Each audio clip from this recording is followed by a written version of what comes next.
I know y'all just ate lunch. We're going to energize this thing, okay? How we doing? Woo! Y'all excited to be at Kellogg?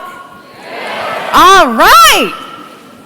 So I thought we'd talk a little bit today about leadership. Did any of you think when you came to Kellogg that you really wanted to get leadership experience out of this? Yeah? All right, cool. So I thought that I learned everything I needed to know about leadership from the military. Then I became a public school teacher in the inner city with at-risk kids. Now some of you might have heard this story, but we're going to do a little different something with it today. So I'm new to teaching, and I am supposed to take over the 8th grade history class for another teacher, but first I had to shadow her for an entire week, all right?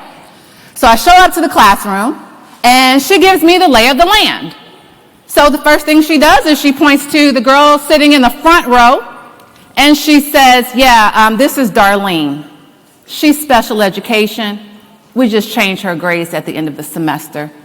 Don't worry about her. And then she points to the boy sitting in the back of the room. She said, you see that boy back there with his head down? Yeah, that's Robert. He's already flunked the 8th grade twice. He can't even read. You can just ignore him.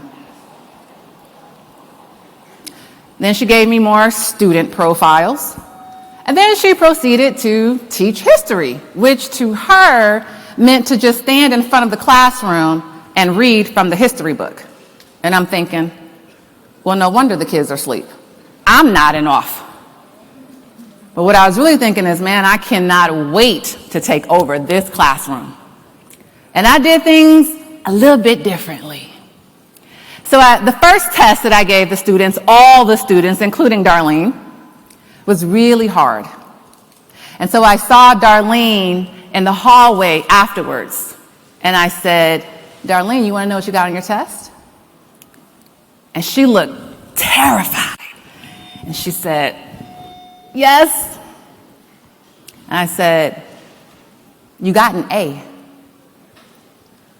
And she jumped up and down in that hallway, and she started crying and told me that that was the first A she'd ever received. 8th grade. And remember Robert?